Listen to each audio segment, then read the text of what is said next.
I am joined here with Case and Corbett. I am, of course, the Defiant Lion, Michelangelo. We're going to be talking about, we did an episode before on Andrew Yang, and, now things have kind of took a turn for the best for Andrew Yang. Well, maybe not the best, but I mean, he's For the definitely better. but he's definitely on the rise. He's beaten Kamala Harris like he's Hulk Hogan, Yeah, or a it's wrestling great. joke. It's great. I guess I kind I'm of very ruined it by happy about saying it. Harris at the end, but Eh, what can you Um, do? It's her name. Like, yeah. So we wanted to take this opportunity to talk because I'm a classical liberal, libertarian, whatever you want to call me, and Kaysen is he describes himself as a Teddy Roosevelt conservative. If I got that right, that's fair, I yeah, think. I think that's what you said in the last stream. So I mean, it's kind of weird seeing a libertarian and conservative, looking at a Democrat like, okay, like this guy isn't half bad. And actually maybe even preferring him over Trump in a lot of ways because I mean it's just two different animals. Mm-hmm. Um, I think definitely we both prefer him over Trump. Neither me or Kaysen are Trump fans, so No, not at all. uh, Not at all. so yeah, we just wanted to talk a little bit about Andrew Yang, and we first want to address, before we get into the UBI, the elephant in the room, which is where he kind of is similar to a lot of Democrats. He does have some troubling ideas as far as laying taxes. I think the value added tax is part of his UBI program, and you could be looking for that to replace many other things that conservatives and libertarians hate as well. Yeah, I mean, on Ben Shapiro's show, he even said Ben Shapiro was like, "Oh, if you're saying that you're going to replace income tax with your VAT, then I'm all for it." And Mm. Andrew Yang said, "Well, then that's the way it should go. Like that's what I think it should." I'm like, "Great, good, Andrew. I like that a whole lot. Income Oh tax yeah. is theft." um, it makes no sense to me to if someone makes mm, gets taxed $100 a paycheck and they'd have 4 paychecks in a month, but then Mm. you give them $300 in food stamps. Well, you still owe that person $100. Like Yeah. it's a joke to me. Yeah. Um, No, I think the trouble with those kind of programs is it's like one, you kind of have that like nanny status over you saying, well, you can only use this for this and this. oh We have yeah, to check your income to make sure you're not making too much, and that just does not promote mobility whatsoever. And I think that's why, a lot of libertarians and conservatives are starting to look at it like, we have this current welfare system that's completely broken because it's really not doing what it's, set out to do. And that's to, get people to lift out of poverty. yeah. That's one of the big things I like about Andrew Yang's version of UBI is there's no strings attached. It's just give people $1,000, and people are like, well, what if they spend it on this? He's like, well, then they fucking spend it on that. Right. They're Like, gonna, Milton Friedman actually made a good point. It's like, say, they send like a box of, rice to, an unfortunate family's home as, their relief. It's like, are you gonna, deny the ingenuity of that poor person to go and then sell that rice for maybe like yeah. 75% of its, actual value to, get the drugs or the booze? And I've actually seen that happen in real time. There was this little local corner store. It was a great little place because they sold, cigarettes for like $5 that were like under the Yeah. tax radar, coming from other countries. And another thing that they did, I can say this because the store isn't around anymore, so no one's going to get in trouble. Well, And that's good. I'm obviously not going to say names or locations either because I'm Yeah. not a snitch. But like I would actually see people go in there and they trade in their food stamps for cash. And in Yeah. which case, the store owner would go, you know, to a supplier and use those food stamps, For stock food, his store with food. and then sell it back. Yeah. Yeah, so it's like Um, they would get 2/3, like, or it's two illegal. thirds. It's definitely Yeah. illegal. Oh yeah, definitely illegal. But it's like people find their ways. Like people are opportunists. People are automatically gonna do this, and when you see something like that being done in real time, it's like, okay, this system obviously isn't impenetrable. Yeah, and well, I like it even. There's no application process, right? Mm, So Andrew, at the last debate, used the three examples of the people he has given money to, and like one of them's using it for college, one bought a guitar with it, one did this. Well, who mm, cares? They are enriching their lives, and in reality, even I was watching a Jordan B. Peterson video recently where he was mm, at a this person's asking about climate change, and he says, well, the easiest way to solve climate change is to just get people out of poverty. mm, Like the every single study shows that the more people are not impoverished, the more they actually care about their surroundings. You know, mm. they worry about a lot of conservative friends I have are like they're worried about them just spending it all on lottery tickets. I'm like, you realize the lottery ticket problem is an exclusively poverty problem, right? Like Yeah, every people who are secure financially don't go around wasting their money on lottery tickets. It doesn't happen. yeah. And if you have an extra, if, as an individual, if you have an extra $12,000 a month, well, isn't that kind of like the lottery in a sense? Like, Mm. like I'm guaranteed $1,000 a month no matter what. Yeah, and you know what? Like, even still, it's like people, like you said, it's not an exclusive problem to that because like everyone. I mean, maybe not the richest people; they gamble in different ways, but everyone gambles to an extent. Like everything you basically do is a gamble. That's the only way that you can. Obviously, there's a difference between like actual gambling and investing in something. You know, whether it be like a small business or you buy a pair of hair clippers to start cutting hair for a price. Yeah. Um, well, that opens a whole other can of worms regarding, licensing and crap like that. So I don't know Yeah, how far that should go into things. Um, yeah, and I but think that's another problem that we have as a society. It's like in New York you need a license to braid hair. To braid hair. yeah, it's You don't see the something lemonade. tons of moms do for their kids on a daily basis. Like, Yeah, you don't see the okay. lemonade stands. Like kids can't like learn that first like get their first buck by like shoveling snow because it's illegal in a lot of cities. And Which most times it goes unnoticed. No one cares. Like just pay the kids to shovel your driveway and just don't say anything about it. oh, But I there have been. wonder if when I was 13 mowing lawns for like 20 bucks a pop, if I was breaking the law. I'm not even sure actually. Oh, I'm sure you were. Because like and that's a good thing about the VAT, the value added tax, where it just kind of becomes on the consumer end. Yeah. Not like now maybe you can, sit there and talk about if you need to put a value added tax on that lemonade stand that the 8-year-old's doing. I think that's a little ridiculous, but it's basically only for the consumer. You're not, you don't have to, um, like try and think of the right word. You don't have to get permission, to do things that are going to make you money, only to consume things that are, um, in that perspective. It's only from a consumer perspective. I Andrew's virtually unknown. Like as far as like previous, he has no previous like skeletons in the closet or things he said, policy stances he's taken that he shifted on or anything. Hmm, So I feel very comfortable taking this guy at his word when he says hmm, something. You know what I mean? So far he's not lied to me.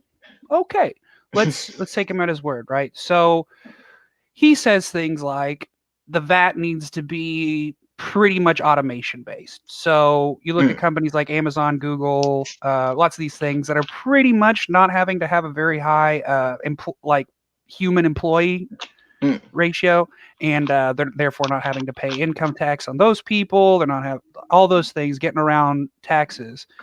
If you tax them at a fraction of what they would have been taxed had they had those employees, you end up with a whole lot of extra revenue to pay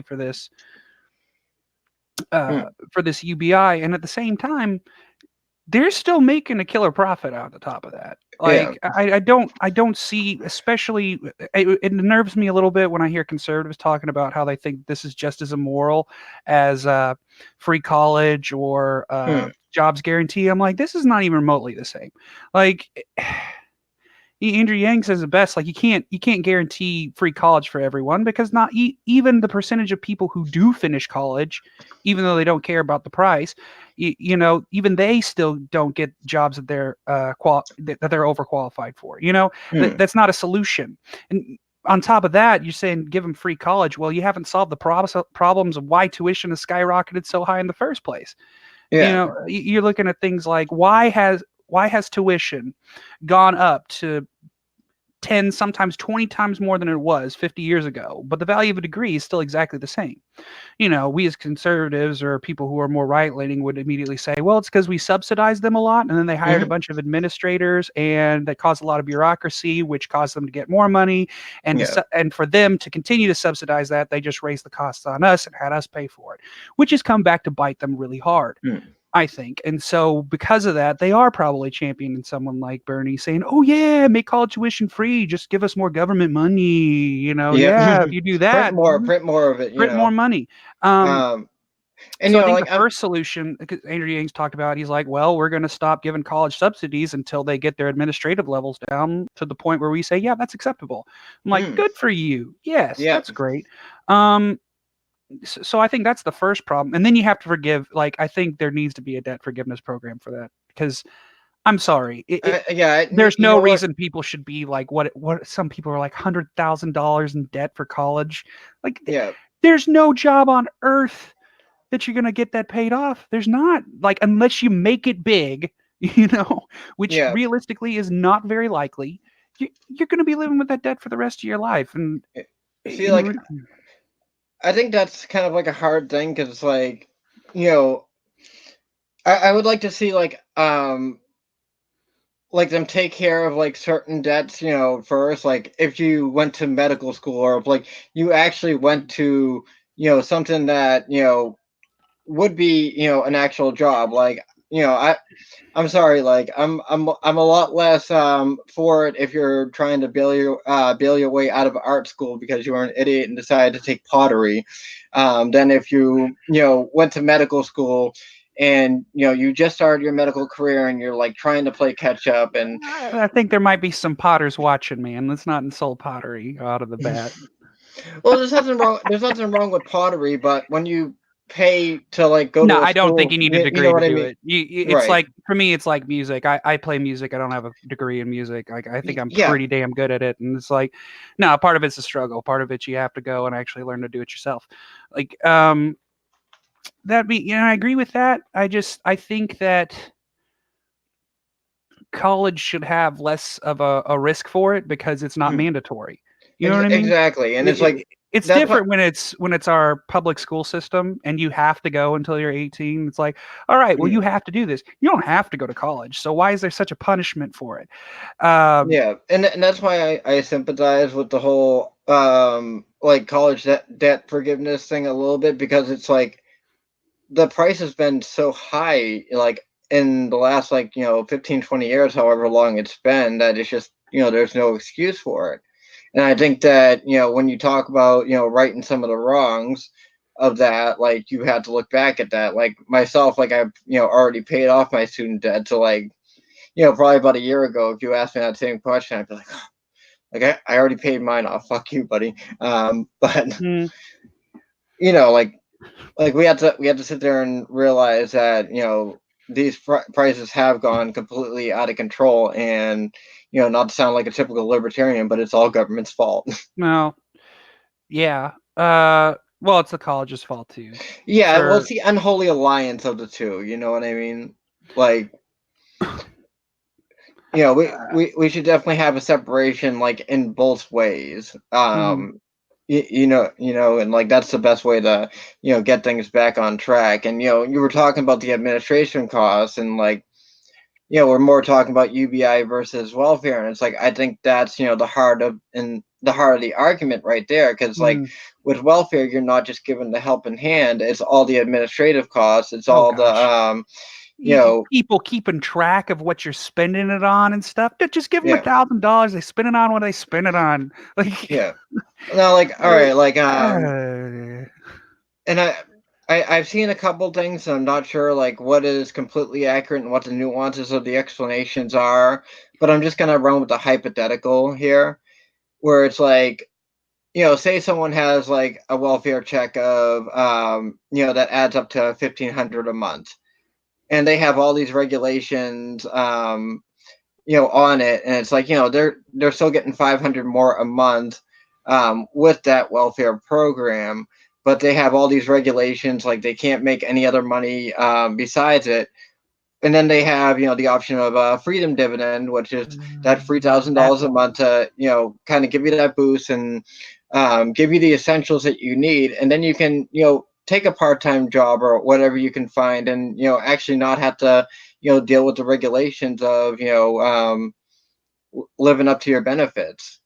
Yeah. Uh, Uh, there's a certain, because I believe Andrew Yang's talked about that as well. I've in various different things I've saw him. It's the problem with debates, which is why I'm hopeful that either they change or they just die out as a good medium. Because mm, Joe Rogan's had a very good point about how it's so weird. It's like it's a sitcom, and mm, you certainly shouldn't do it in front of a ton of people. And I would much rather it be a person by person thing mm, where it should just be them and a moderator, and that's it, with no applause. So there's none of these stupid like one-liners they try to throw out there, like they're janky and don't make any sense. What's her the lady who starts with a K? Her last name starts with a K. She's a senator, I think. mm. She had this line where she was like, that movie Day After Tomorrow? Well, that's today. And I'm just sitting there going, first of all, that was a garbage movie. Yeah, that Like, was. second of all, like that line was awful. She didn't get any reaction, but she said it. And you know why? Because she's got an audience. And it's just like, Yeah, no. But that's the I'm thing I guessing like this about happened at one of Andrew. the debates, right? Yeah. I'm not sure which person with the K that you're talking about, and which, I um, forget her name. But she's a candidate too.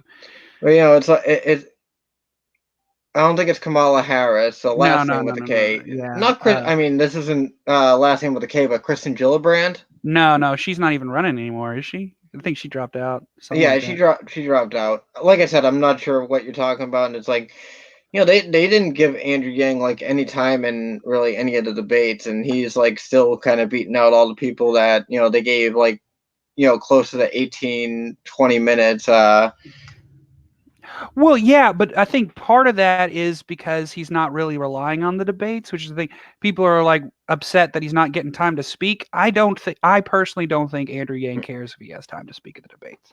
Yeah. I think he's figured out that people of his voting, that most of his voting block are guys that are our age, or and Mm, girls too that are our age, who don't get their information from traditional media outsources. We watch a lot of podcasts, we watch a lot of online media, and yeah. he beat everyone to that punch. Every single Hmm. person he beat to that punch, and that's why he's gotten so much traction. And so Yeah. that's Marianne Williamson's another one that really knows how to use the internet, because she knows all those niche groups because she's actually a writer. So it's like, yeah, it's like, the people like Joe Biden and, Elizabeth Warren and Bernie Sanders that are like, probably looking at their phones like, all right, how do I do this Facebook? Like Andrew Yang was, because you what's Andrew Yang like? know what I like about Andrew? 48. I based on how he's done, I think that if he said this is what we're looking at doing with internet and technology, I'd be like, you know what? I have confidence that you actually know what you're talking about. Hmm. Like, Yeah. I'm in IT. That's what I do, and so many candidates are like, we need to do this about the internet. I'm like, this. Even Donald Trump does it. I'm like, Donald, that's not how it works. Hmm. That's not how it works. When it was Hillary Clinton, Hillary, that's not how hacking works. You just whatever you just said was such nonsense. That's it. Okay. But then people believe him because nobody knows what it works. All right. This thing right here, all right. You know what this thing is capable of? You can stop Dick Cheney's heart or pacemaker with this thing. All right. You know what people use it for? YouTube cat videos and porn. Okay. You have a supercomputer in your pocket. All right. But I think that's part of the problem. Societally, we're Ian Malcolming shit. We have a bunch of crap that's really good, but we don't really know what it is, and so we're just using it Well, I mean that's just going to be way beneath any its potential. that's just going to be any time like there's going to be the majority of like morons that just want to watch like the junk TV and like as you said cat videos and porn, and then like you have more people like me who like sit there and use like it as more of a research tool, and I mean obviously I social network a And lot. it's great at that. It is a great Yeah, research tool. Don't yeah, get me wrong. Like I'm not one of those people who are like, I wish the internet was never invented. No, I love the internet very, right, very, right, very much. Um, but I definitely think it's underutilized. yeah, Um, and it bothers me so much because it is expensive. Like all this yeah, tech, it's expensive. All right, people don't right, but understand that it should be cheaper. No, it's pretty expensive. You know how much like you know how much a processor costs, and you want to put that on a phone? Yeah, it's expensive. yeah, The problem ends up being then is that the government, when push comes to shove, and they're like, okay, well, especially Democrats, you want to add spending to the thing, but you're not willing to actually buy the good stuff. You know what I mean? So it's like, right. or like schools and things, schools Hmm. should get more money. Another reason why people should actually show up to their local elections and vote for things. Was that in the live part? Did we mention that? No, no, that we Oh, were okay. not live when we were talking about that. And yeah, that's a big thing. People need to get more involved locally. I think if, we're not as worried about what's going on. Well, I think we should just, focus on local and, give less power to the national end of it. And I Well, I think, don't think this, people realize how much influence their local governments have on things that they're passionate about. yeah, You well, it's like know, it. everything that's going on locally is right in your backyard. Mhm. I mean, Everyone focuses on the national end of things, but like, all right, like, my town like did a vote for a new school. It's like okay, like whatever, like it's who's gonna hate on a new school, right? mm, But it's like they had to go with the most like swanky design, oh um, God, and they're like oh well, we want to they're uh, contracting with some people that are in on the deals, and the realtors are trying to use it to promote their housing to families. So it's like you end up having all this shit attached to it, and this big, I think it was like $130 million school, or like I'd have to check on the thing, but it's for something that's probably going to last about 60 years before the technology gets old again. They say that they need to replace it again, yeah, and about 1/6 of the town voted on it, ugh, that is and everyone's got to mind-boggling to me. pay. Now, to be fair, that is something that happens in national elections too. I Hmm. mean, more people didn't vote for president of the United States than people who did Yeah. last time. Hmm. I think that's their right.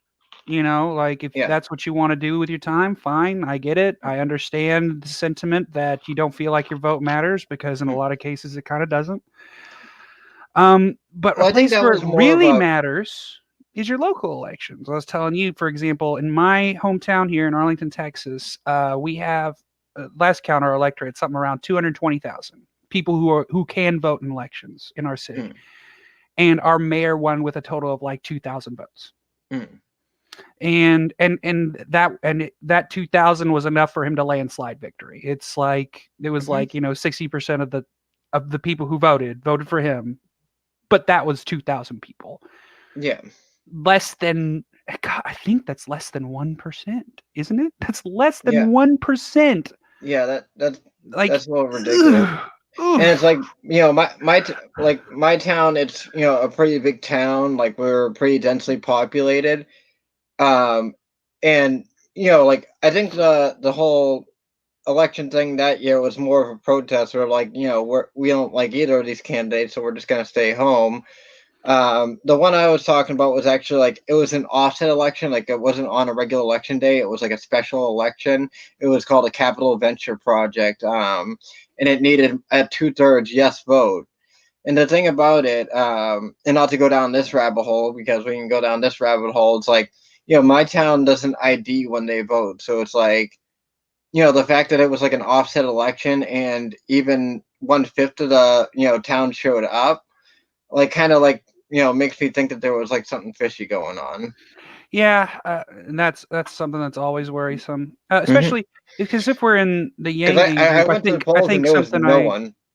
yeah, there's something that I always love to point out to people who are of the liberals persuasion, particularly. I don't know how many liberals realize that we conservatives don't particularly like the police either. Um, it's like we don't like them either, right? Like they're jerks. Like Hmm. the way they're run is awful, but that's not a federal government problem. That is a local government problem. Mm-hmm. If your police force sucks, well, guess what? Every single city in the United States of America, either your mayor appoints your police chief or sheriff, or you vote for your police chief or sheriff. Mm-hmm. And guess what? If they suck, maybe you need a new one.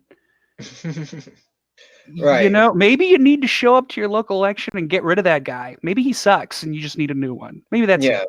Yeah. You're And talking you don't about have to vote people for talking a about the police problem in Chicago, Illinois, and it's like, well, if we got to fix this, we're gonna need to vote out Trump. It's like Trump isn't what? appointing the chief of police in No, you need to Chicago. go. Like not okay.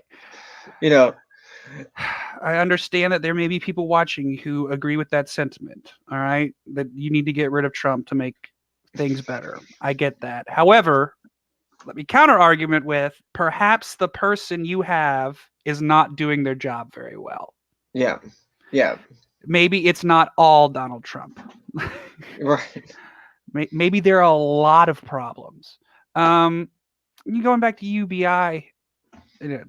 We got way off track there, and I'm so sorry. yeah. I mean, it happens when we do these videos.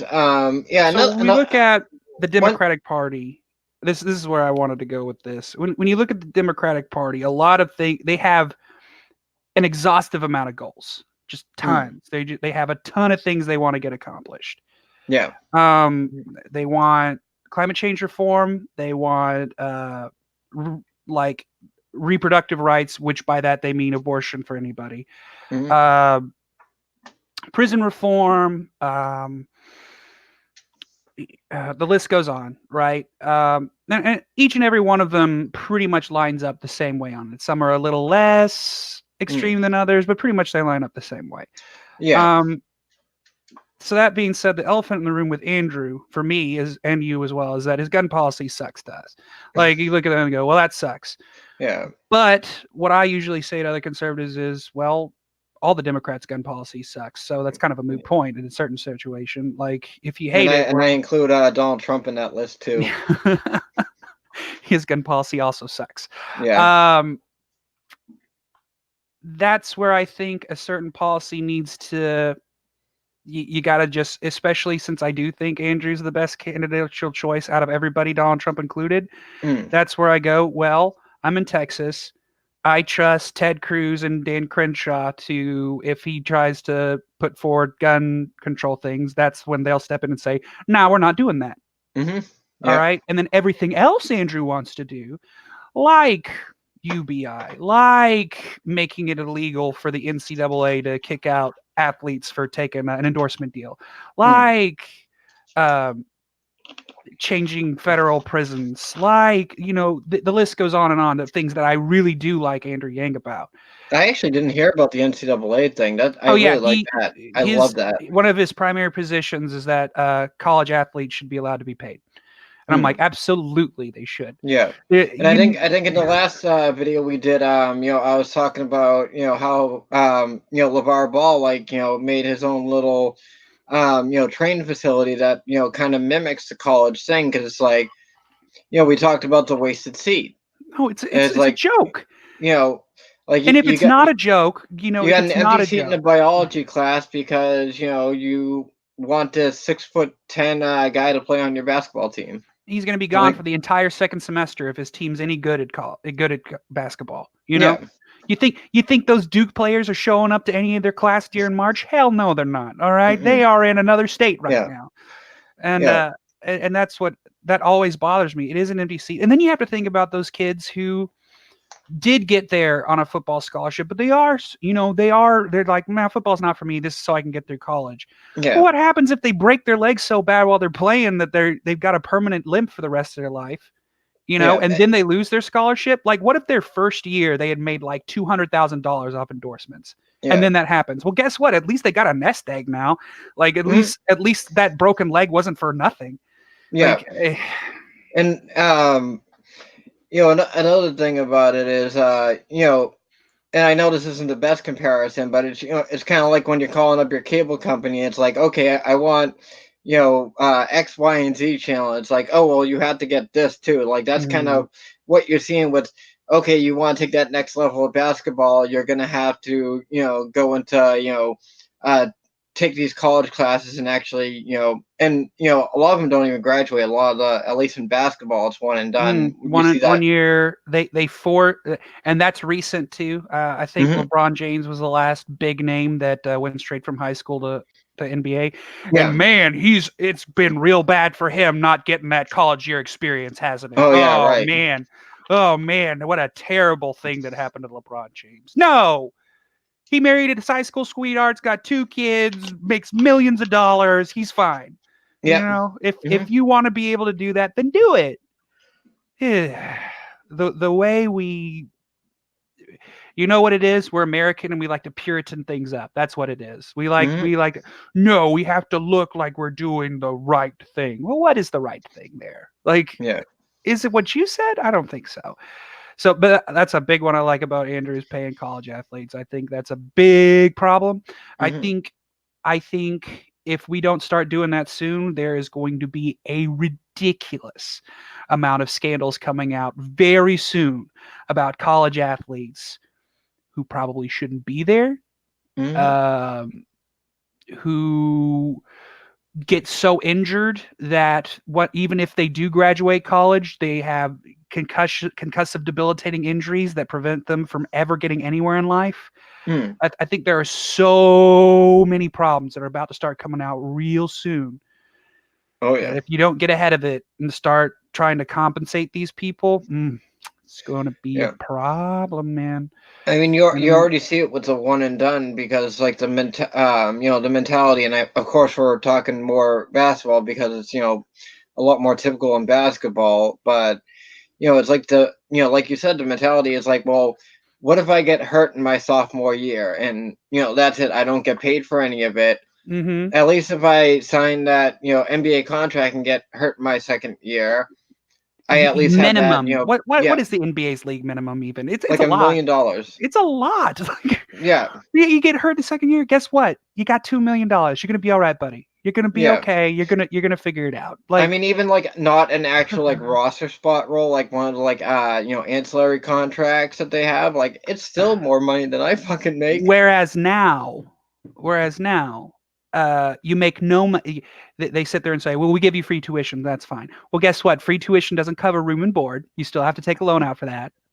All Yeah. right. And so you get injured. You can't play on the team anymore. You're so injured. And so they take your scholarship away. And so now you're already probably $10,000 in the hole. Yeah, and also you kind of have to, give them other incentives because, why else do college athletes go to, college? Because there's parties and there's girls, and then, Yeah.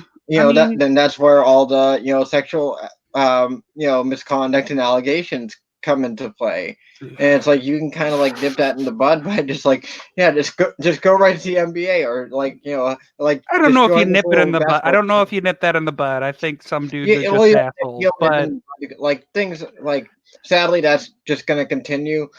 But like if you've ever seen the movie Blue Chips, and it's like they're doing the recruiting process, and it's like they're not paying like well, one of the kids ends up getting paid in the movie, but they're not paying the kids, but they're like kind of like showing them like all the incentives of like running with their program.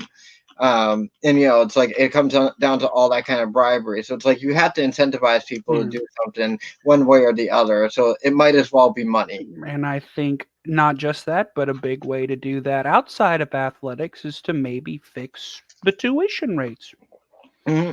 And by Me too. and that's the thing that I we started this video, I do call myself a Teddy Roosevelt conservative, and by that, what I mean is, I do think that the federal government shouldn't.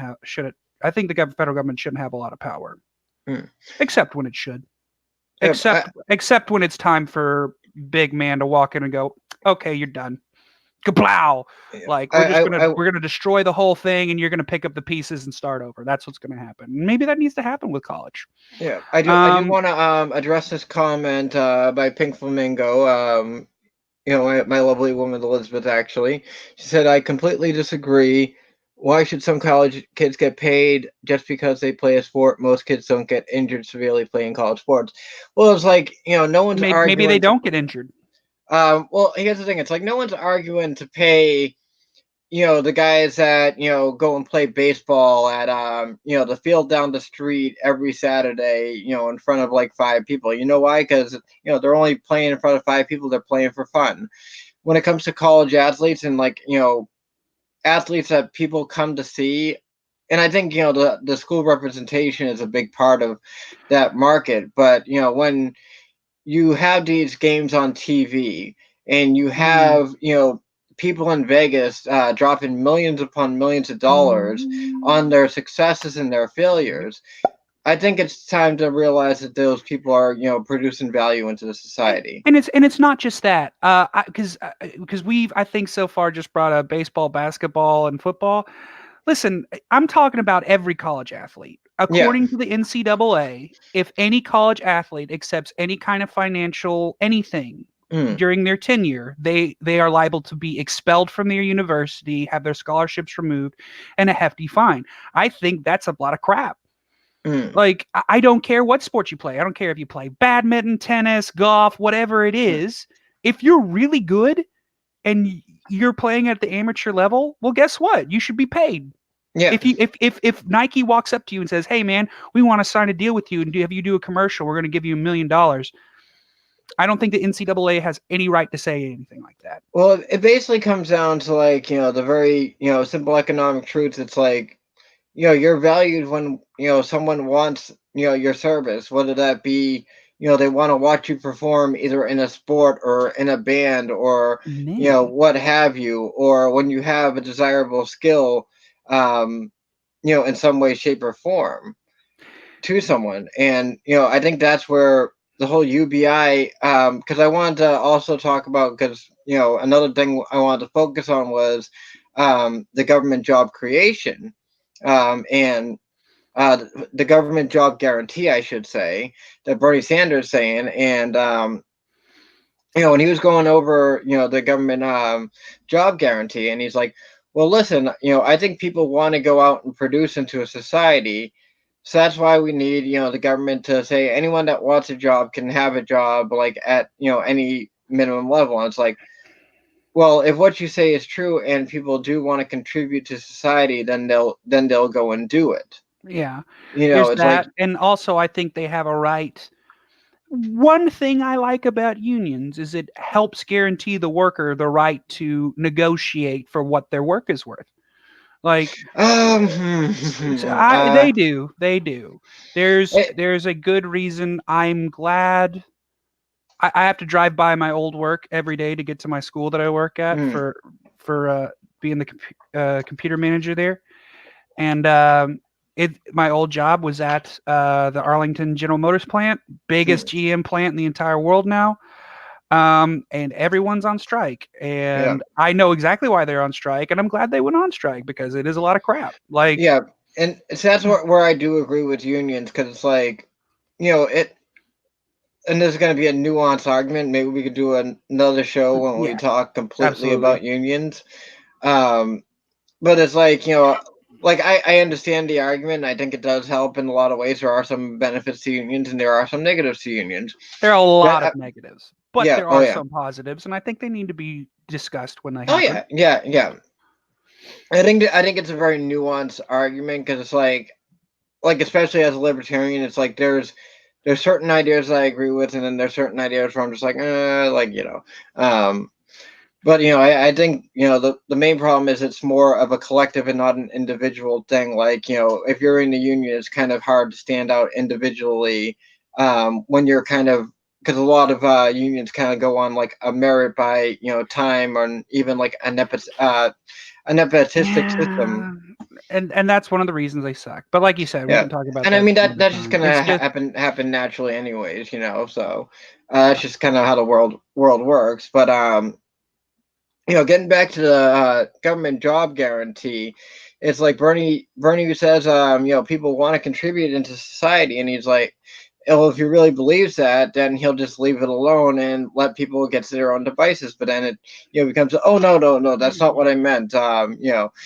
And you think about it like, what really adds value to a society? It doesn't. You don't need a job to add value to a society. Like a mother taking oh care yeah, of her kids is that's value. obviously adding value to society, even though she's not working an actual job. No, it's as Andrew Yang would say, it is infinitely valuable that Yeah, that's what's happening. absolutely. It's infinite, Because and you could be raising the next great doctor. That's going to mhm. be a really big contribution Well, to there's so society. many things to say to that, like, and that's another reason I love UBI because it gives that person value. It's saying, no, we recognize that you're valuable, Mm, and we understand that you're working hard, even yeah, though our corporate society values that work at zero. We're saying as a society we value it. Here you go. Like, yeah, and that's the other thing when people are like, it's $1,000 a month. What happens with inflation? He's like, that's easy. You tie the amount given to the price of a cell phone. There you yeah. go. I mean Like, that's gonna happen anyways. It's like when you talk about, would I rather get have the system be give people $1,000 a month, no strings attached, and then just kind of let it loose, or tax ourselves even further by giving things like free college, and all these other administrative costs that are which gonna build up don't and build up. guarantee financial success at Mm, all. Sorry, and that's the thing that it's a hard thing to explain to somebody who's more socialist. But I'm like, listen, that doesn't guarantee success. I'm mm, sorry, it doesn't. And that's the kindest way to say it. I think yeah, if a 4-year degree does not guarantee you success at all. All right, yeah, it doesn't even guarantee you a minimum wage job sometimes. mm, You know, yeah.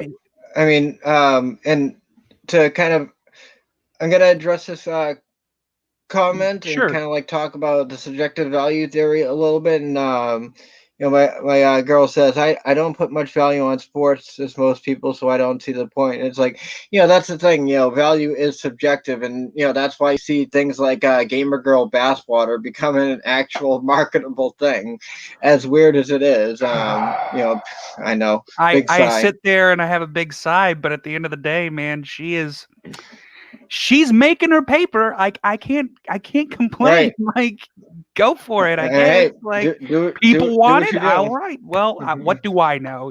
Right. I And know nothing. before I get further into jobs guarantee, which I want to put a lot of No, focus no. on, I want to. I wanted to also answer the comment. Like, uh I understand that sentiment a lot. As I have tons of friends who just can't stand sports. I get it. However, it is a multi-billion-dollar industry. Mm, Okay. Uh, Particularly when you look at high level professional athletes, not just high level professional athletes, but like esports, things of that nature. There is a lot of money that floats around there. mm. All right. And a big And part of it's the in gambling. and yeah, and in college, unlike in the high level pro scene, the athletes themselves who are actually putting on the entertainment performance see none of that money. Mm, All right. They don't see it. It goes, God, college coaches get paid so much money compared to the pros. It's ridiculous. yeah. And so you sit there and go, these schools make absurd amounts of money, and then you wonder why the hell do they need government subsidies? But I digress. Um, these kids, they see none of that. And in fact, they end up in debt even though they had a full scholarship. Mm, And I think that it's the right of that kid, if they're that good and they get offered a contract with Nike to do a deal, mm, that they should be allowed to. And yeah. and I understand that sentiment that you don't like sports. However, it is a $1 billion industry and they are getting screwed. Yeah. As South Park so eloquently put it, it's kind of like slavery a little bit.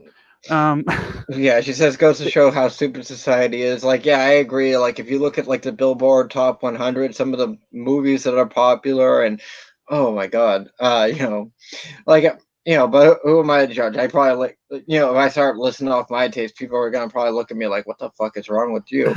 Um, Well, but what I wanted to say, and it kind of goes back to oh, I forget this guy's name, but he was talking about the way that the music industry used to be versus how it is now, and I think this is kind of a perfect representation of what we're talking about. And he's like, back when we had the cigar chomping old guys, like they'd be like, I don't know what it is. Throw it out there, see if it sells. Throw it out there, see if it sells. And now you have the hip young executives, and well, he tells a it's story more about than how that. We've got what do we call it? We got an analysts, yeah, who look at things and go, we test audiences. yeah, I hate polling. You know why? Because they only ask 100 people, and it's like, hmm how is that? How does that at all accurately describe the way people think in any nuanced way whatsoever?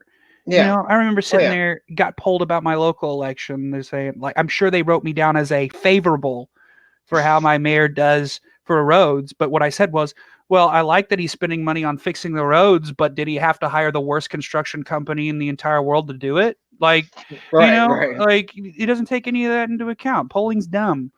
Yeah, yeah, and the whole point of it was it's like now we have the administrative people saying like, no, we're not going to just throw it out there and see if it sells.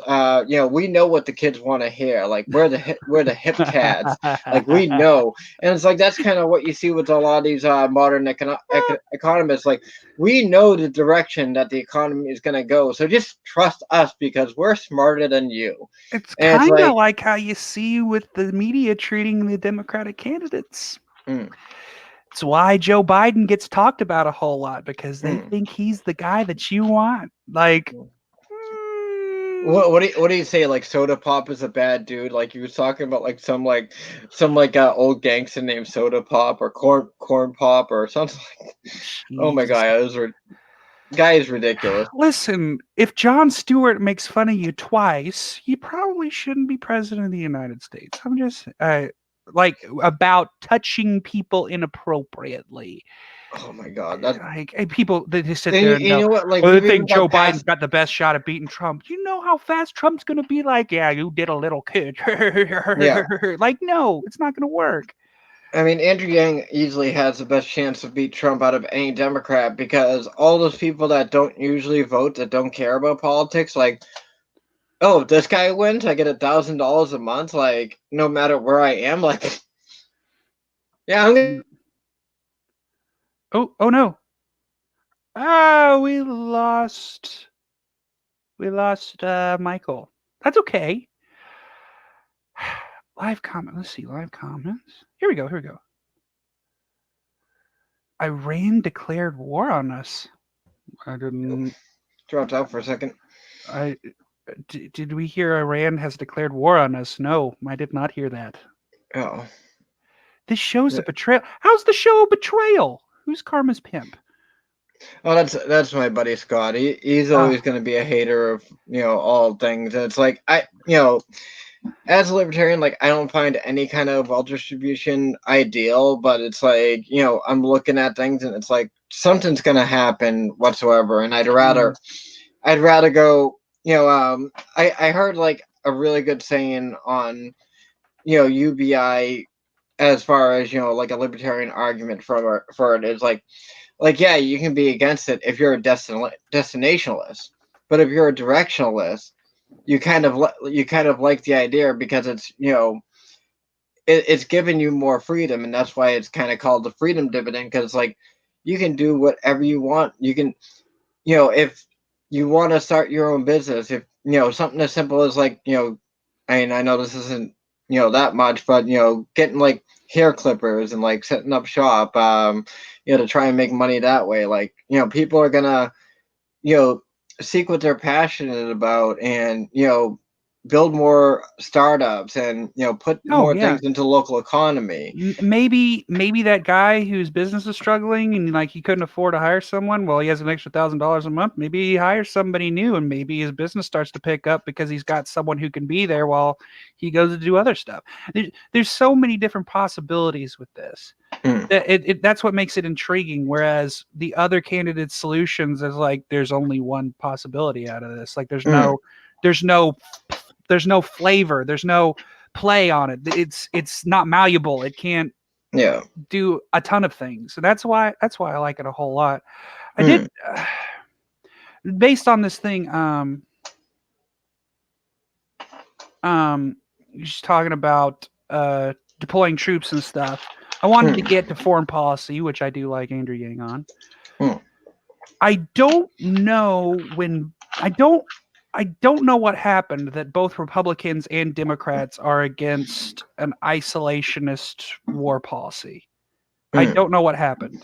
Like yeah. they're both war hawks, and I don't know when that happened, but they are.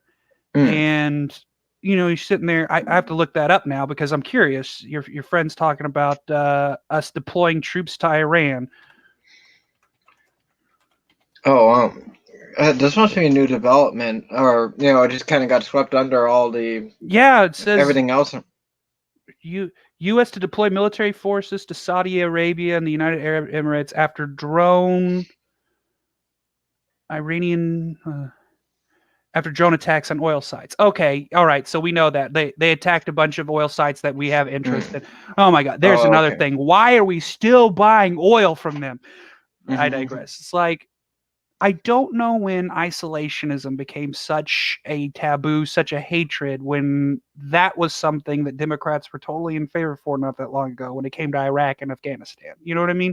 It's like, so I'm sitting there saying we should be saving money by Mm. not fighting other people's fights, by telling Yeah. them, guess what? You're going to figure this out. Mm. That's how you save a lot of money. That's how we cut down on the military budget by saying, yeah, we're still going to keep innovating and doing things like we were doing in the lab. Yeah. But as far as shipping dudes halfway across the globe and telling them to fight in a fight that we have no real stock, even if we win, Mm. especially when you look at Iraq, people are like, oh, we made tons of money off Iraq. No, we didn't. We made nothing off of Iraq. All right. Mm. That is a net loss, period. Okay. Yeah. Why did we go there? And that's what I'm sitting there saying. We're not getting anything. Most of the reason why people ever go to war throughout our history is because there's a gain to be had. You get the Yeah. spoils of war. America doesn't get spoils of war. So my question is, if we're not going to take spoils of war, why are we doing it in the first place? Let's get Well, them it's out of like there. the argument that everyone relies on, with war is like it increases production, which is true, but production doesn't lead to value. Yeah, like It's like if you break a window and fix it, do you have a much more valuable house? No, like the value remains the same, and you just spent more to maintain that value. yeah. So So a little that's a where I little bit start of making a Bakhtiat right question. there. We not only that, but okay, Democrats sit there and talk about that, and I'm like, okay, Republicans, you want to talk about we're not doing enough, like they're causing our oil problems. Well, why are we buying oil from them then? Mm, If you really want to do oil here, why are we still buying oil from them? We have enough oil in the United States of America to last us a very long time, at least to the point where we could build nuclear reactors and be completely on nuclear energy. Which, by the way, another thing you got to talk to liberals about is listen, solar and wind by itself does not cut it. yeah. Okay, it doesn't cut it. I mean, I'm a It's nuclear not guy. I enough. think that's the most of, You I know look that at doesn't do Germany, everything. and Bernie and Warren talk a lot about looking to other countries for solutions. All right, well, Mm, let's look at a couple. Let's look at Germany that switched entirely to solar and wind, and how mm, they have brownouts a lot, and they don't have a way to store that energy, and they're constantly having energy problems. mm, Then right next door is France, who switched almost entirely to nuclear, and they are almost completely self-sustaining. They mm, pay nothing in their energy. They do all their energy. They're not buying oil. They're not drilling for oil. They're not drilling for gas. They're doing nothing but nuclear. They have no fall off. They're able to store mm. it. Why can't we do that?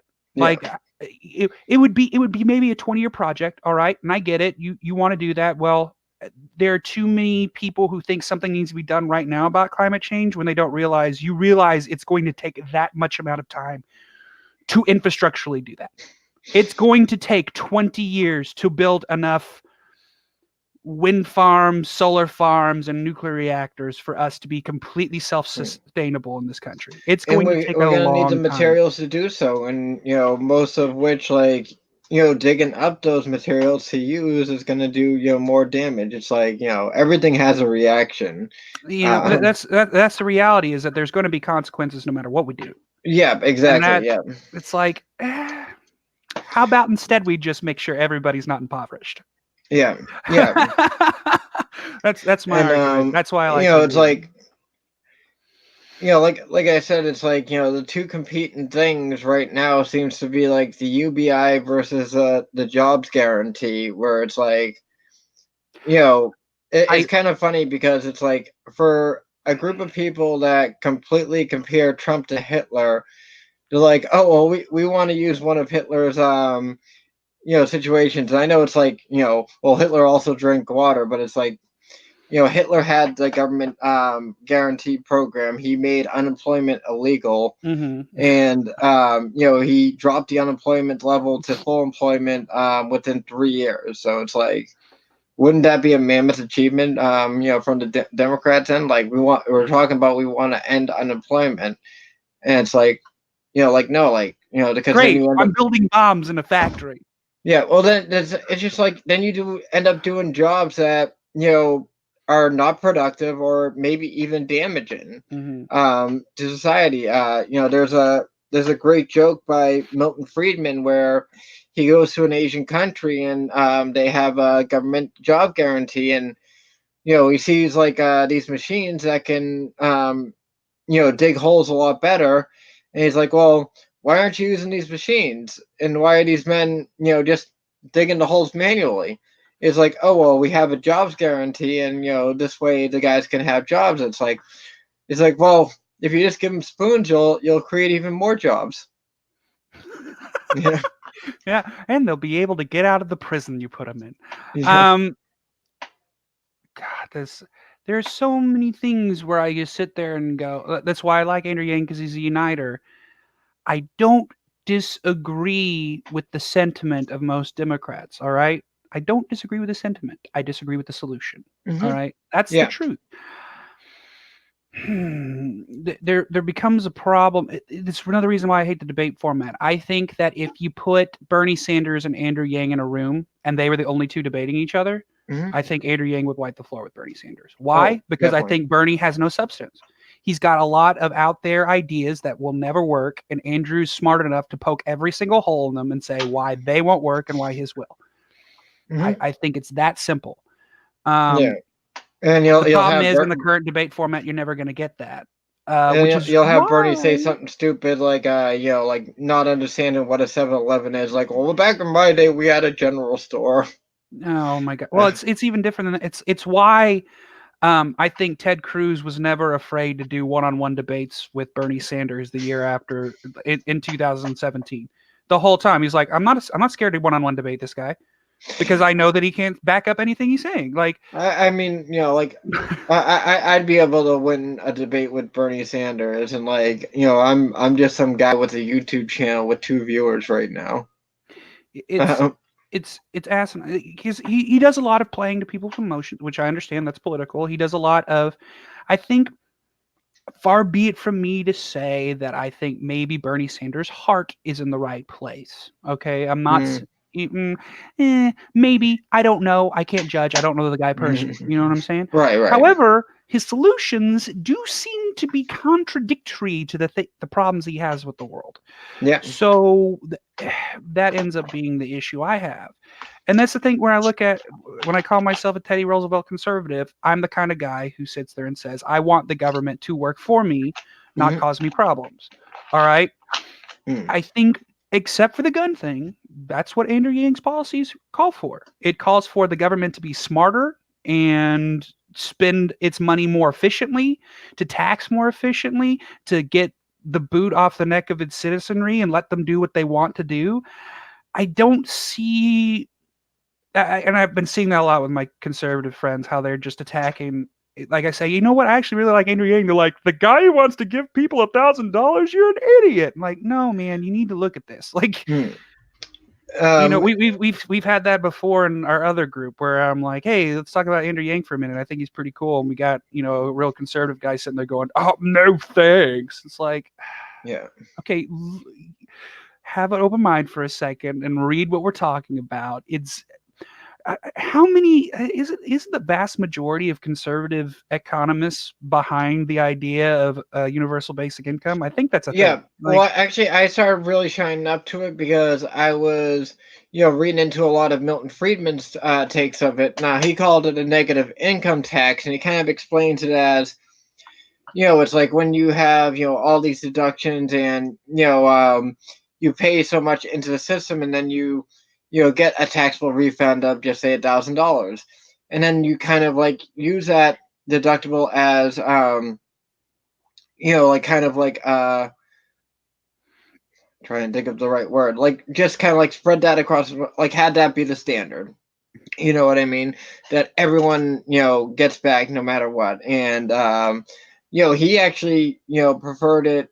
He made a lot of uh, arguments about it, against the welfare system. real quick, I want to address that comment. The other group is called Religion Discussions and Debates, uh, which Michael and I are also very active in. Is that correct? hmm, Yeah, active. We're yeah, very active in that group. yeah. I Sorry, mean, I'm not just really wanted that active in it. Like, I'll chew out a couple of people if they say something stupid, I guess. But you yeah. know, But anyway, back to what you were saying. Sorry, I just want to address the question. So yeah, Milton Friedman, said a lot of things. He called it a negative income tax, but it ends up being more or less the same thing. And it's like, that's when, because when we had our first talk about it, like I didn't really like, I never really got into Milton Friedman before, and I was basically saying all the same things that Milton Friedman was saying about the benefits of it, and it's like, it's like he goes into like all these things where it's like, oh well, like what if they spend it on booze? Like, well, they're gonna spend it on booze either way. Like, Yeah. even if it comes in the form of a packet of rice and like Mhm. a pillow. Yeah, it's gonna get spent on booze, but it still doesn't. That's not a good enough reason to discredit it because that's saying that everyone's gonna spend it on booze, which is clearly not the case. I know Yeah, what I'm doing if when I get mine. When I get my bag, sir, my debt is going away so fast, man. Every month that $1,000 is going away, going to debt. So yeah, I can start taking it. and That's actually, that's one of the best parts. You can take it and put it in a bank account and let it accrue interest. It's yeah, like and actually, speaking of what? which, speaking of which, because I actually I did the math here. Let me just pull it up. I did the math of how many Chick-fil-A meals that you can get, and that's a chicken sandwich, the godly waffle fries, and a soft drink combo with your $1,000 a month. So let me just try and find my picture here somewhere. Just give me 1 second. I got so with your freedom dividend, you'll have enough to buy 2,016 Chick-fil-A combos, and that is one chicken sandwich, one order of waffle fries, and a drink a year. That is about 5.5 Chick-fil-A meals a day.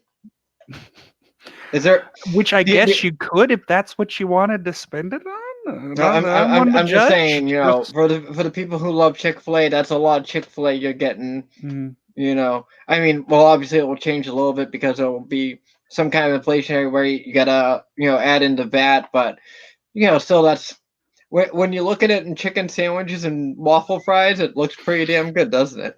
yeah, that's. I don't know, man. I'm just I'm very hopeful. Hmm. Someone put in the Yang Gang group recently, just making a comparison to Bill Clinton back in the day. Mm. When he before the primaries debate started, he was polling similarly like 2-3%, like Andrew Yang was. Mm. And after the first three debates, Bill Clinton was polling at 7%, which Andrew is doing now. Yeah. And then he went on to win the primary. Yeah, and even more People. miraculously is once he was in the White House, he was polling at 100%, but it was a different kind of polling. Ooh. I'm not saying that Andrew Yang is Bill Clinton, or that just comparing that it has happened before where a mostly unknown kind of candidate comes in and can. Mm. I don't have my hopes up yet. Mm. I still don't. I still love my guy. I Well, think he's no, great. I you know what what it it is? It's more of a distrust of the Democratic Party, and like I said this about Bernie, where it's like, they have them you know, super they're delegates, man. Like I just can't. Like yeah, it's like they're gonna pick who they're gonna pick. Like, I mean, I know that there is, an electorate, but there's always shady business going on. It's like, how can you tell me that Hillary Clinton lost to Bernie Sanders? With all that was going on. Um, but it's like I would like to see Andrew Yang, go independent and maybe attack it from a third stage, or even if Andrew Yang fails and someone else kind of carries the UBI flame, as opposed to something like Bernie Sanders' his proposal with the jobs guarantee, or free college or anything like that. It's like I'm sorry. It's like if you're gonna go in that direction, like the I UBI is think more preferable for everyone. this is the only way that he will eventually get the needed exposure that he needs. Mm-hmm. I think that's the only way. I think if he goes independent, people won't care.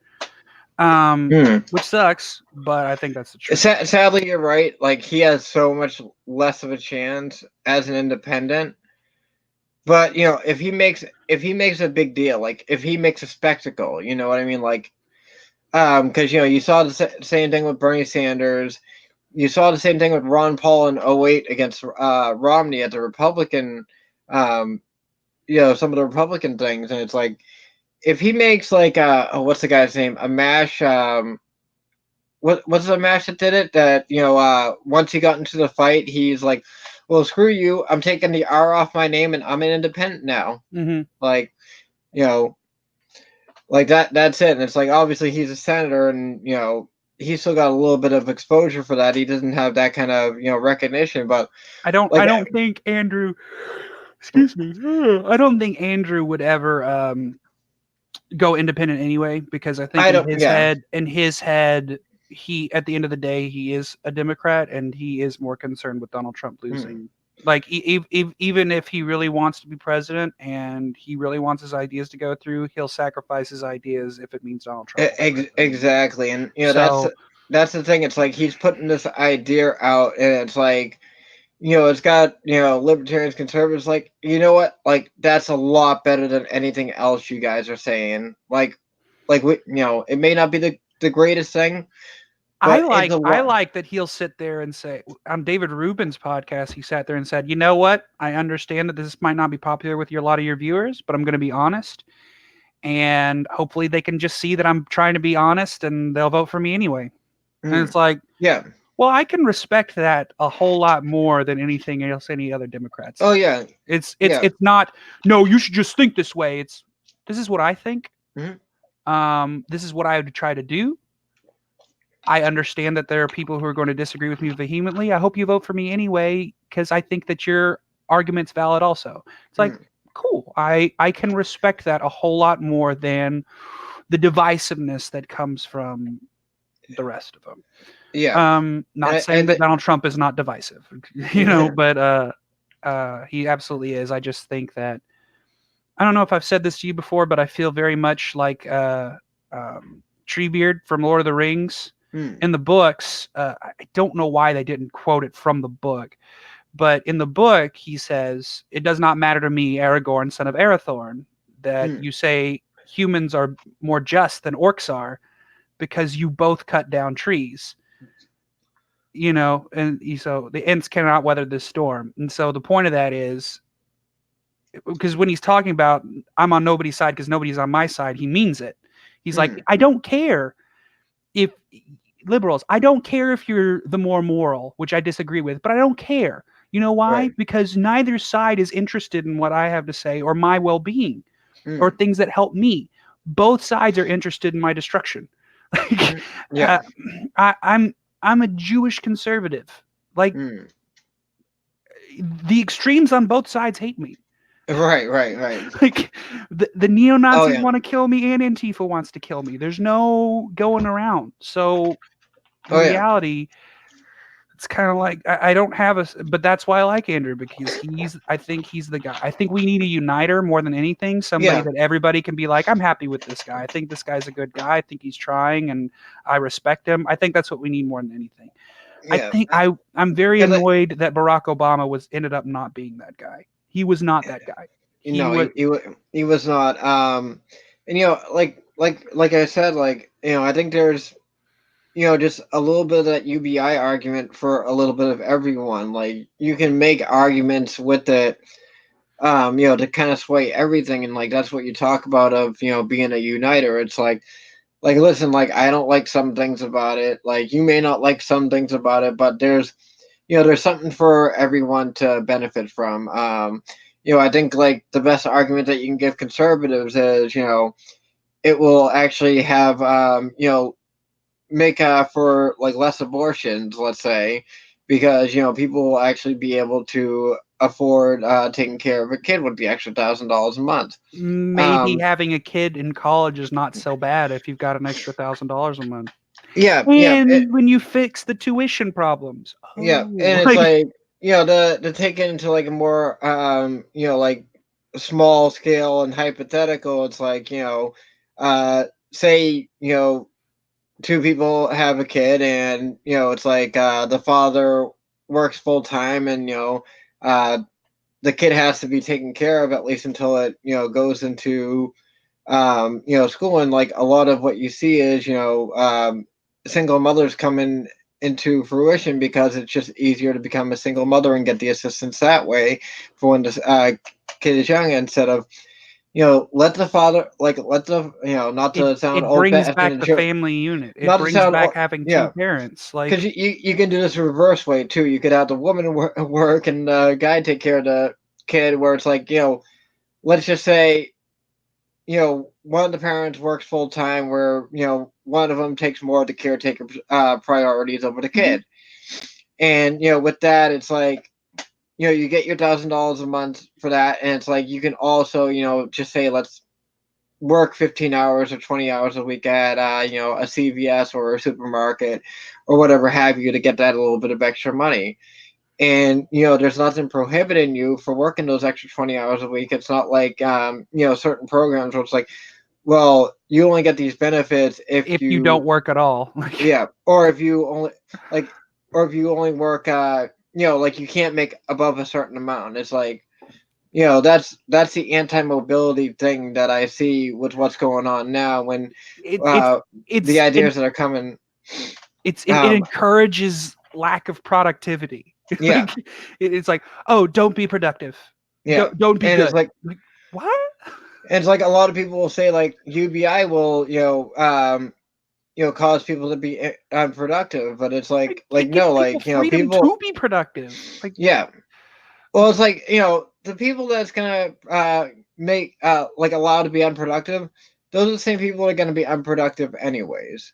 It allows people that want to be productive to be more productive without all this extra bullshit on the side. The administrator, the spy that's making sure that your finances are exactly right. It's like, just give everyone $1,000 and have everyone do your yearly taxes, oh, make or taxes easier. yeah. Like Hmm. like he's like, oh, tax day is now a holiday, and you no longer have to pay someone to do it. Hmm. It's just done. Like you can literally, we're gonna make an app to where every single purchase, if you want to, you can just put every single purchase in there that you do, every single check, and guess what? By the time tax day's done, your taxes are already finished. Here you go, you're finished. Yeah. Or making election day a national holiday. I'm like, absolutely. Why wouldn't Mhm. you? Like all Well, it's these like things. but then it's like, all right. just say you get off of the polls and you want McDonald's. Who's going to be working at McDonald's? Like it's going to be closed. Like we're always going to have people working, but I think with the technology, and it's like you go to the voting booths, they don't ID or anything anyway, so it's like there's got to be a better solution where it's like you don't even really need to leave your own house to vote, but you still have that like actual clarification, like Someone was complaining about what Andrew suggests as far as like, listen, I think I think security for IT stuff is really good. It really is. It really is. A lot of people are always concerned about hacking. People don't realize how difficult that is. People don't realize what goes into hacking. They just think that someone's actually sitting and typing at this stuff, and as fast as they work, they'll eventually get there. No, most of hacking is just waiting. Most of hacking is you send an email and someone's stupid enough to open it, and you just sit there and wait. Like I think that just kind of goes to show that the majority of people like kind of have this like cartoonish-esque picturing method of when they look at things, like like I have like a lot of leftist friends, and it's like when they talk about capitalism, I'm like what do you think a capitalist is? Like, are you picturing like Scrooge McDuck like diving off his diving board into his gold which, coins? Like, by the way, would kill him. But anyway, yeah, right. Like, as soon as he hits those piles of gold, just my neck. Like, it's like laddie boys, go get me a doctor. It's like the billionaire starts his day off by just throwing 500 cheeseburgers off his balcony just to laugh at it. Like no, he would not be rich if he did that. No. So that is how long do you want And to never go mind for, that that's just stupid. Yeah. I mean, maybe some people are like like want to be wasteful like that, but it's like that's not what's happening. It's like oh, like people making a lot of money is inhibiting our ability to have food. It's like like what do you think of like a rich person like eats like 20 times as more as a normal person? Like, no. Well, they wouldn't be. A lot of them wouldn't be as good looking as they are if they did. Right. But like, I think I think wrapping it up as far as that is, as long as we're still talking free market capitalism, I think a Democrat's a fine choice, and that's what Andrew Yang talks about. Yeah. He's just talking about changing the way we do taxes so that because let's be real, there are oligarchical corporation types out there. They are like Amazon, Jeff Bezos is that, Google is that, YouTube, YouTube's part of Google. And that's why Jeff Bezos wanted to run as a Democrat, and the Democratic Party was like basically, please no, that will blow our cover. So I think that's part of it. Like you gotta have a guy who's willing to go in there and trust bust a little bit. Only in this day and age, trust busting is, guess what? We're gonna tighten up the tax code for a corporate body, not an individual, and we're gonna make sure that before the money gets into you individual hands, we're going to get our cut, and then we're gonna divvy it out to everybody because you don't employ anyone. All right, you're still making an asinine amount of money, man. All right. Right. And guess what? Because of your innovation, it's great and we love it, but it's causing problems. So we need to solve that situation. And we're not. And this is the Teddy Roosevelt part. Guess what? I wasn't asking. We're doing this. Right. I wasn't asking. We're just gonna do this, and you're gonna live with it because guess what? You're a billionaire. You're gonna be okay. Like, yeah. And it's not even like they're taking their paycheck anymore. It's from the corporation. It's a corporation. Like it's not even alive. Like, and it's like I think that's the benefits of actually like reforming the tax system, because like a lot of libertarians are they'll just like kind of like scoff, and it's just like and ideally I'm that way too, but it's just like you're I'm not talking gonna about removing the income tax. Like, right. Why aren't more conservatives on board with this? Like, exactly, and that's that's the thing, where it's like you can't just like sit there like, oh well, that's good, but taxation is still theft. It's like, yeah, well, that's not going to accomplish anything, and like it's not going to stop taxation, it's not going to stop the state, it's not going to create this like mystical fairy anarchy that like a lot of libertarians seem to, think it's going to happen once the state dissolves or whatever. Yeah, And man. If the farthest right libertarians had their way, we'd be living in the postman society. Let me tell you, like just well, it getting depends the because 8 tattoo on our shoulders and shit, and just I'm a riding horses. like that's why I put like I'm a classical libertarian because like I like to distinguish the difference Mm, because it's like so many libertarians are just like so so intellectually anarchist, and it's just like oh, let's talk about anarchist theories. It's like listen, like no one besides a lot of fucking third of you gives a fuck about that. Like if we're talking about a real anarcho system or lack thereof, I should mhm, say, the people who are going to be ruling are the people who never even heard of fucking anarchy. They're not going to know who like Murray Rothbard mm. and fucking all these guys are oh like that's not how you anarchy. Read this. It's like I'm sorry. That's the reality of it. Maybe we Uh, are karma's pimp. I have no idea.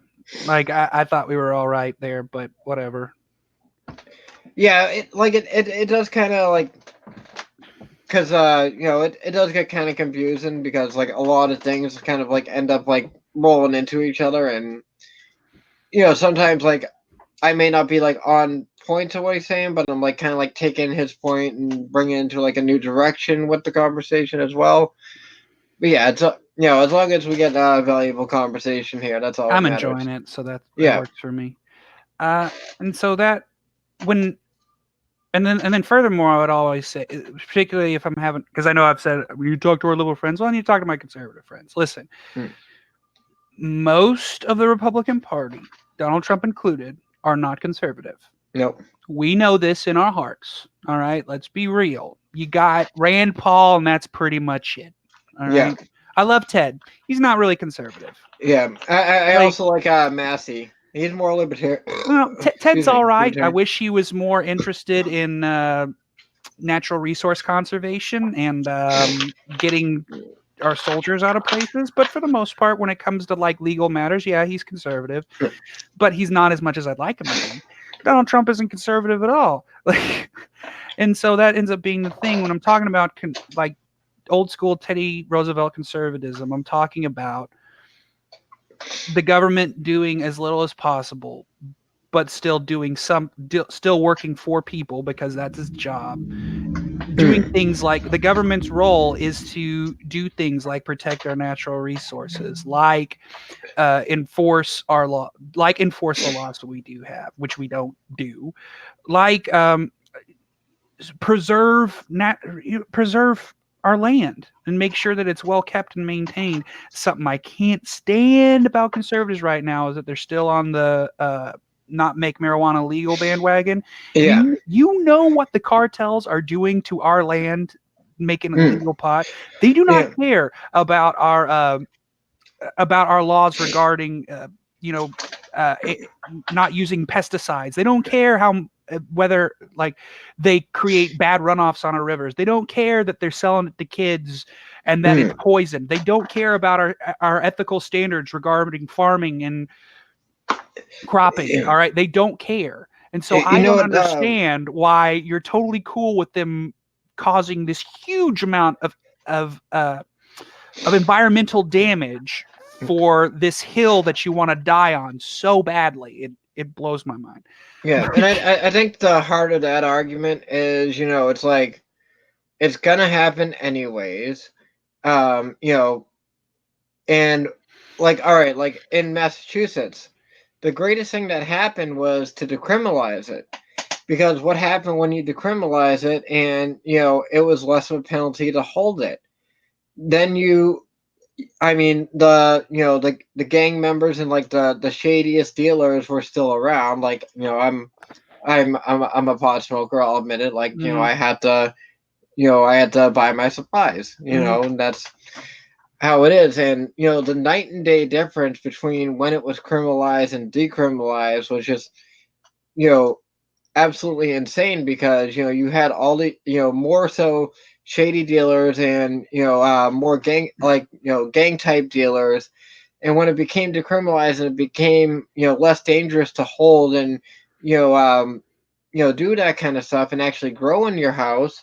It's like then you saw the more normal people doing it, as like a sidebar. Like, like I went from having to like, go through all these shady things to, like No, someone don't I get me know that, started on shady pot yeah, deals, man.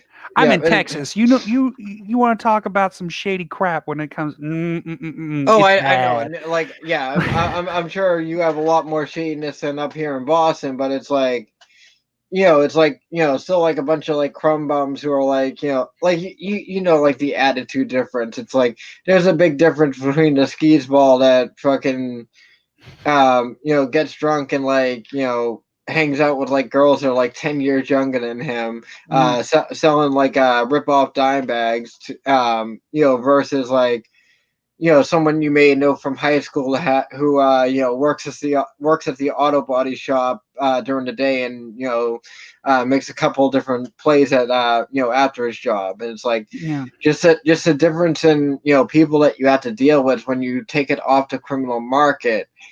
Is just night and day. Like, looking back at alcohol prohibition, like what's more dangerous, like a speakeasy or a bar today? Freedom, like freedom.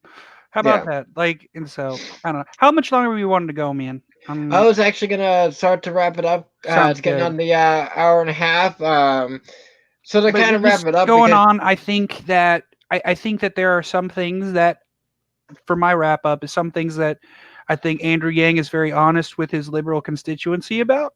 mm, That I think they're harsh truths, and you got to get over them. mm, And I also think that they're harsh truths for conservatives that I don't understand why they're not more on board with. I'm going to try my best to keep talking about how these are good ideas if you are a mm, conservative, like UBI and everything else.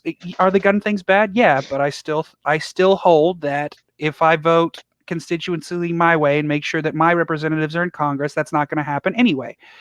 And at that point, then all the other good things that Andrew wants to do get done. And so that's my point. That's my wrap up. all right. I think I'm gonna wrap it up. Speaking from a libertarian perspective, it's like I think we're looking at some kind of change and some kind of economic change that libertarians aren't gonna prefer ideally. So I think going to a more of a UBI system is going to allow a lot more freedom, a lot less market interference, a lot more natural economics. You're going to see a surge in your local economics. There's so many more benefits than our current system. And into the free college system, because you're talking about only benefiting a couple people, and it's going to be a giant waste. And Hopefully, less people in prison too. yeah, yeah. Well, it's like, all right, I'm gonna say one last thing before we fully wrap it up, because it kind of came into a conversation I was having with someone who was floating on the verge of liking the socialist ideas. And it's like, like, listen, like, if you got like when you were 18, if you got free college, and you were basically put into the field that you chose when you were 18, like, you would have been stuck in that position for the rest of your life. Because what happens when the government pays for your education? They fucking own your ass, saying, no, we taught you how to be this for 4 years, so that's what you're gonna be. And if not, up to the gulag. Mm-hmm. Utopia doesn't exist. Mm-mm. All right. And one last thing I do want to end with, only because you did bring up Ted Cruz, and I think this is a very fascinating topic. Will the Ted Cruz and Andrew Yang basketball game happen, and who will See, win? I thought that they were talking about actually having a debate, but then it turned into a basketball game. I've never seen Ted Cruz play basketball. I've seen Andrew Yang play basketball. He's all right. Hmm. No, he makes shots. He's better than I am. I Yeah. can't make a shot to save my life in basketball. I could be a Um. center. I could definitely be a center. I could definitely block some shots and pass the ball. I can't make shots. Yeah. So I I don't mean, I'm. know. Like I feel like that would kind of be a dumb thing. I would much rather there be a nice picture of them like having dinner or something somewhere together, actually talking about stuff. Like I think I think that would be fun. I think Like, that would be really cool if man, You know what would be I even want Ted Cruz to come out and say, I hate Donald Trump so much, I'm supporting a Democrat. Like, I yeah, want that to happen. Like, I hate him.